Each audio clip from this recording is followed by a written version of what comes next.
Hey guys, welcome back. Day 47 post-surgery update here. So yesterday we finished doing our household cleanup. I didn't do a weigh-in yesterday, so don't have an update for you there. I definitely did more relaxing, like I kind of said I was probably going to try and do, just because I was pretty tuckered out from the first day. So I did relax a little bit more, but I still took the time to kind of finish the cleaning that I wanted to do and get most of my steps in. I came a little bit short on my steps, trying to get around like 8,000 a day right now, just to work my way back up to my 10,000. I was like around 7,000 yesterday, so it's a little bit lower. But the other thing is that I find when I'm cleaning, especially if I'm vacuuming or cleaning where I'm holding something, I don't get as many steps as I should, because I'm generally holding the vacuum with the hand that my watch is on.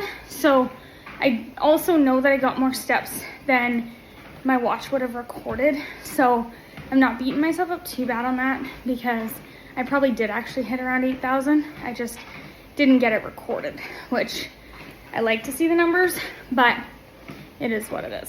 So yeah, not much different in terms of food yesterday, other than just kind of sticking to that more 3/4 mark. One thing that was really nice was my husband makes this really amazing chicken parm. So funny story, when my husband and I first met back in the day, I used to work evenings, he worked a day job, so he used to cook for me all the time. But when we first moved into our first house and I got like a day job, I started being the one to cook all the time, because you know, it's the primary way things go. But I suck at cooking. I don't spice. I'm not a cook. He's that person that will like go find YouTube videos and like elevate every dish he can now with all this Instagram stuff. Like, he's constantly finding new things to make. So I don't even know how many years ago, but he took over cooking and it was the best thing ever that he did. So one of the hardest things about this journey, honestly, is not being able to eat his cooking, because he's really good at it. So yesterday he's like, what's something I can make you for supper? Because I've just been having like chicken and beef, like with cottage cheese and chili and a lot of the same things, because they're safe and they're high in protein. And he offered to make me his chicken parm. His chicken parm is amazing. Like, it's literally take fresh chicken, put some mayo on it to help keep it from getting dry. Yes, that's the trick, guys. Put some mayo on your chicken. Not a lot, just a little bit to coat it before you cook it. Helps keep it from getting dry. Then he coats it like in panko. So just a little bit of like an egg wash, and then coats it in the panko. I guess he doesn't even have to egg wash if he's mayoing it. I don't even know. I didn't watch him yesterday. But anyways, put some panko on there. And then air fries it with a little bit of a pasta sauce. And he took mozzarella cheese. Normally we shred it, but we had like a brick, so we actually just like sliced it. Smallest little piece on top.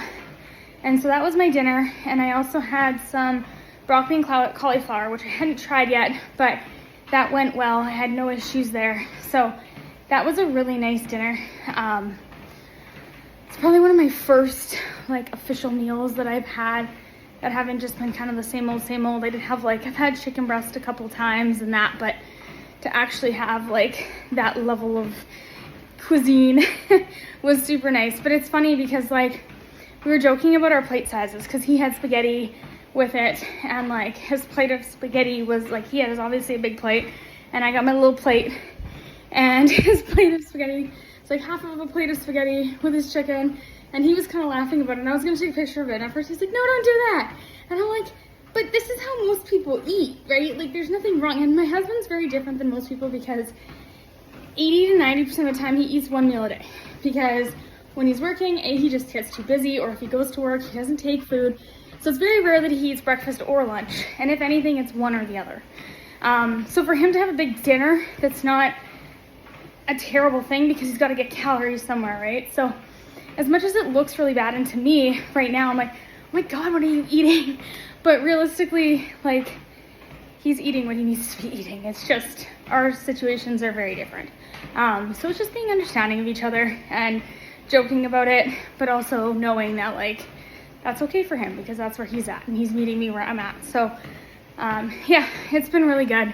We love joking around with each other about things like that, but otherwise it's been really good. So anyways, I just wanted to share that, and also share my awesome dinner. I don't have a lot else to report on this one. We're getting our steps in for today on the treadmill, doing some weights. I have my little 5-pounder weights. So right now I'm doing a lot of arm work while I'm treadmilling. And then I usually do like 3 to 4 reps of 10 of some different arm exercises. And then when I finish, I'll get off and do a little bit of core work. Not a ton, like an extra 5 to 10 minutes. And then that's it for the night. So nothing crazy. And I'm trying to do it every other day right now, just to not overwhelm myself and exhaust myself. Or if I feel good, I'll do it in between. But thus far, I've found that if I take a day break in between, then I'm ready to go again. So that's what we're doing, guys. Hope you're enjoying the updates. If you have any questions or comments, throw them below. And make sure to like and subscribe. Till the next one, bye, guys.